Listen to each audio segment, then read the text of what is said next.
Hi everyone, in today's tactics video I'm going to check out the one-man army Sly Marbo. He's a cool model with some fantastic lore, and you'll definitely get some cool points if you field him on the tabletop. But is he actually a tactically sound choice? So starting with the basics, he is an elite unit choice costing you 50 points, and he's got the keywords of infantry, character, platoon, melter mine, regimental, Sly Marbo and catagen.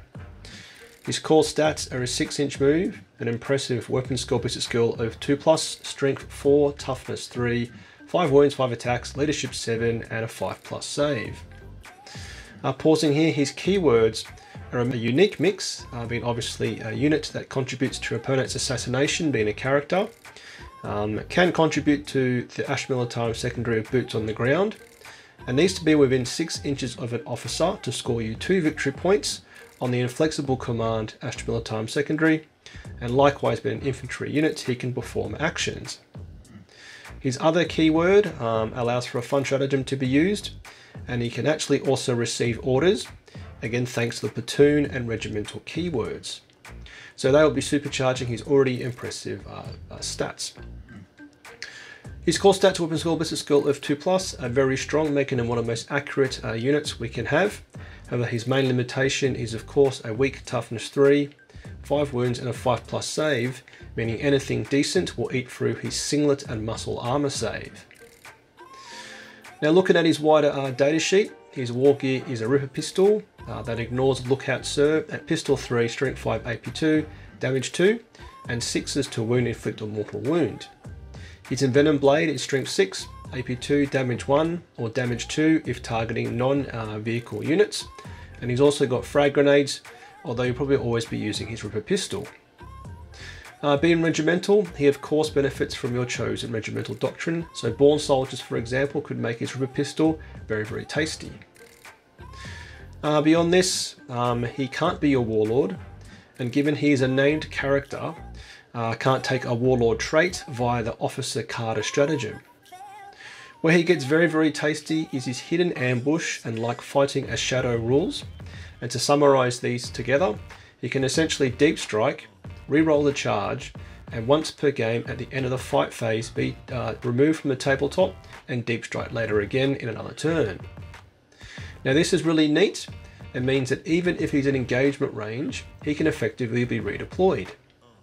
So important things to mention here is that if he starts off the tabletop in strategic reserves, then he must be deployed by turn 3, otherwise he is destroyed. However, according to the Arcs of Omen mission pack, if he started on the tabletop, disappears and were to reappear, then there's no requirement for him to do so by turn 3.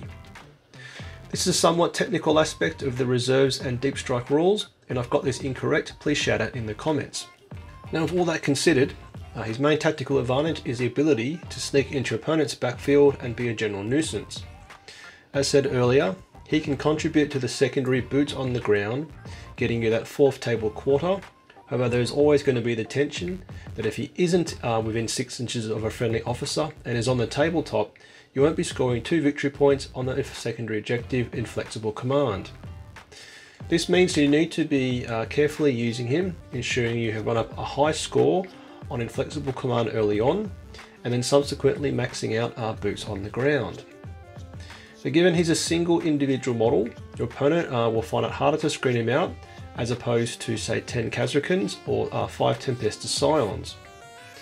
Outside of the secondary objectives, Marbo could also be used to threaten a weakly controlled home objective of your opponent. Like mortars, Marbo should be picking on whatever cheap unit is holding your opponent's home objective. Deep strike him 9 inches away from that unit and rely upon his rerollable charge to get onto the home objective, or spray them with a ripper pistol to finish off whatever your mortars couldn't. Delving a bit more here, he could also be most beneficial in any missions where an objective can be left secured by an objective secured unit, or against Space Marines where all their troop units are objective sticky, being able to hold an objective despite having no models no longer on the objective. If your opponent decides to utilize this part of the rule set and leaves an objective with no models on it, Sly could come in and steal the objective from your opponent. Now of course, a 5-man Scion squad or 10-man Kazrakan unit with the Relic Barbican's Key could do the same thing, but that's using a 55 point unit or a 100 point unit and 1 CP versus Sly at 50 points, whom, as I said before, is also way easier to fit into tiny places. Whether against a skilled opponent, they could, however, simply screen him out. However, forcing them to keep a unit on an objective they might not have done so already, or dedicating units to screening, is taking away resources in their army that could be used elsewhere. Also, if you're playing into an opponent who has got numerous smaller units which effectively denies deep striking outright, then you could simply start him obviously on the tabletop.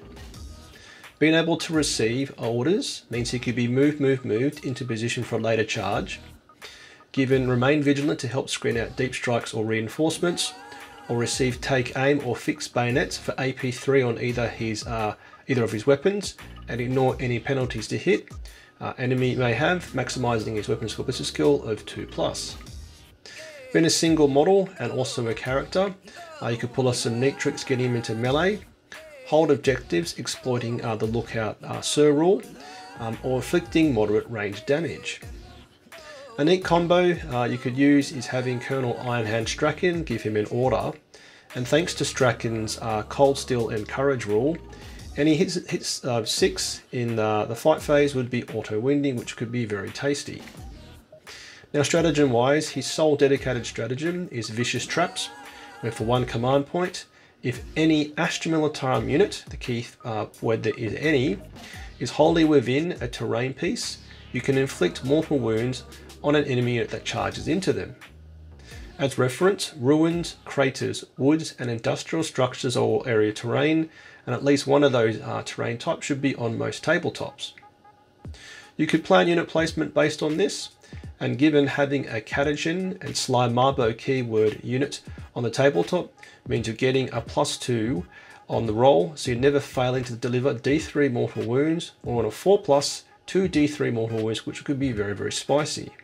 So Sly Marbo is a relatively cheap technical play unit that could pick on cheap enemy units holding their home objective, or if required be a somewhat aggressive, hard-hitting, albeit very flimsy frontline unit. I'd say it's a good option in any army lists, given your degree of deep strike threat, cheeky objective contesting, or relatively one-hit high damage output. I've personally used them in quite a few games and found them to be very useful tactically, but more importantly achieving the rule of cool. I'd say using them effectively requires a degree of experience and going against the overall accepted norm now for Astra Militarum, which is simply blasting your opponent off the tabletop. So with that in mind, if you're new to Astra Militarum or 40k in general, probably hold off on buying Sly Marbo. But as said, if you want to play the rule of cool, definitely buy this miniature. So yeah, what do you think of Sly Marbo and what's been your experience of using him in the 9th edition Codex? Let me know in the comments. And if you want to support my channel, you can do so with a like, comment or by subscribing or joining my Patreon platoon, and massive thanks to my current supporters. So get your bayonet sharp, last gun oiled, faith in the Emperor strong, Patreon platoon, sound off. Tank Commander Glenn, Tank Commander Mitchell, Tank Commander Watchdog Van Etten, Colour Sergeant DuPont, Sergeant Broxius, Adal, the Colonel Merrill, Veterans Gibson, Hall, Lundeen, Guardsman Beard, Coquelin, Flint, Hills, Malik, Nitton, Nguyen, Smith, Tom, Tompkin, Conscript Bosun, England, Gilliam, Goodwin.